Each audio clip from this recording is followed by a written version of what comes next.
पीले दांत वाली बहू। रंजना कभी ब्रश नहीं करती थी। उसे कितनी बार उसके माँ बाप ने डांटा, लेकिन उसका कोई असर उस पर होता ही नहीं था, जिस कारण से उसके दांत पीले पीले हो जाते हैं शादी के बाद। अरे बहू, वैसे तो तुझ में कोई कमी नहीं है, पर तेरे दांत इतने पीले कैसे हैं बेटा? कैसे मतलब? कोई सर्जरी थोड़ी ना कराई है।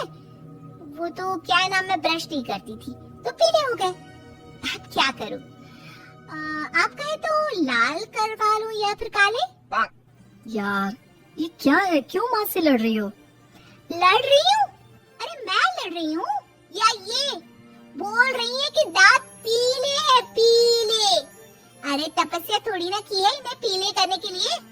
बकायदा ब्रश नहीं किया है 20 साल तक, तब जाकर।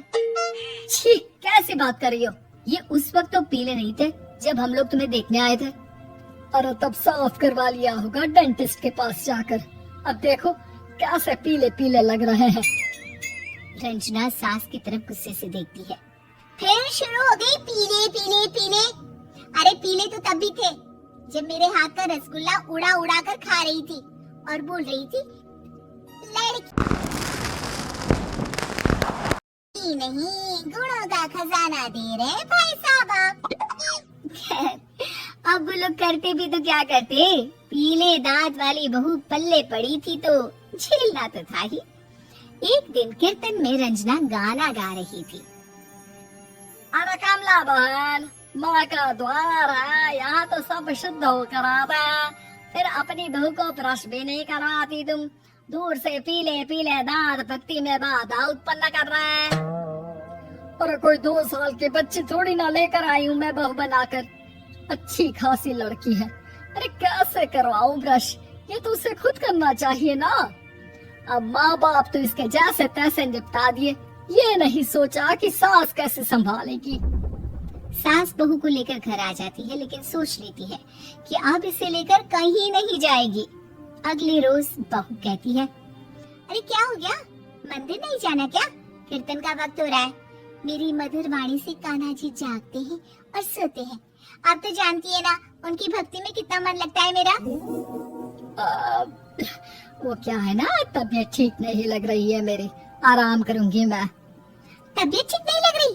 अभी तो मिथुन के गाने पर नाच रही थी आप, और अब बोल रही है कि तबीयत ठीक नहीं लग रही। अरे भक्ति में मन लगा लो सासू माँ, ऊपर जाना है, क्या मुंह दिखाओगी आप? हाँ? सास को बहू की बात पर गुस्सा आ जाता है। मैं क्या मुंह दिखाऊंगी, इसकी चिंता तो ना कर, समझी? अपने मुंह की चिंता कर, जो ये पीले पीले दांत लेकर हर जगह पहुंच जाती है। पता है लोग कितना मजाक बनाते हैं। ना जी ना, मैं नहीं जाना कहीं तेरे साथ। तो ये बात है, कोई ना, मत जाओ, मैं अपने कमरे में ही बैठकर भक्ति कर लूंगी। ऊपर वाला दांत थोड़ी ना दिखता है, मन देखता है, भावना दिखता है। और अरे बस बस, तू सब कुछ दिखा, बस ये सफेद चमकदार दांत ना दिखाना किसी को, है? जा यहाँ से। बहू को सास की बात का कोई फर्क नहीं पड़ता, वो तो जैसी थी वैसी ही रह जाती है। सुबह नहाकर किचन में खाना बनाना, फिर खाना खाना, कीर्तन भजन करना और सो जाना। एक दिन, माँ जी मैं सहेली के घर जा रही हूँ, शाम को लेट आऊंगी। हाँ हाँ, तो जाना, मैंने कौन सा तेरी आरती करनी है घर पर बैठकर। रंजना सहेली के घर जाती है, जहाँ वो पार्टी में जाने की तैयारी कर रही होती है। अरे शिखा, कहाँ जाने की तैयारी कर रही है? मैं गलत वक्त पर आ गई क्या? अरे नहीं यार, उल्टा सही वक्त पर आई है। मैंने ये साड़ी और ज्वेलरी निकाली है यार, शाम को इनके ऑफिस की एक पार्टी में जाना है। बताना कैसा लग रहा है ये सब?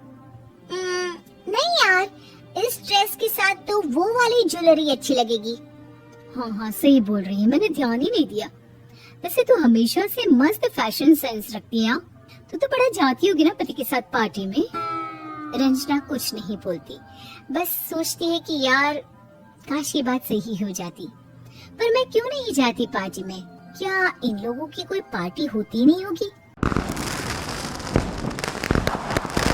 रंजना घर आती है और रात में पति से सवाल करती है, एक बात बताइए, आप मुझे किसी पार्टी में क्यों नहीं ले जाते?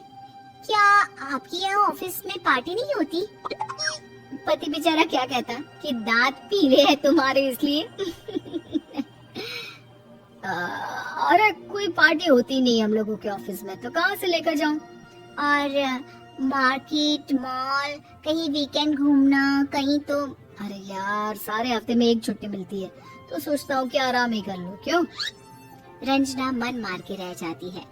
पहले कभी सास के साथ मंदिर जाया करती थी, लेकिन वो भी सास ने ले जाना बंद कर दिया। घर बैठी बैठी रंजना बोर हो जाती है। तभी उसे आइडिया आता है और वो मायके जाने का सोचती है। सासू माँ, 2 दिनों के लिए मम्मी के घर जा रही हूँ। अच्छा ठीक है, आराम से जा। और हाँ, माँ से कुछ अच्छी आदत सीख कर आना कि कैसे शरीर के हर भाग की तरह दांतों की सफाई भी जरूरी होती है, समझी? शुरू हो गई ना आप?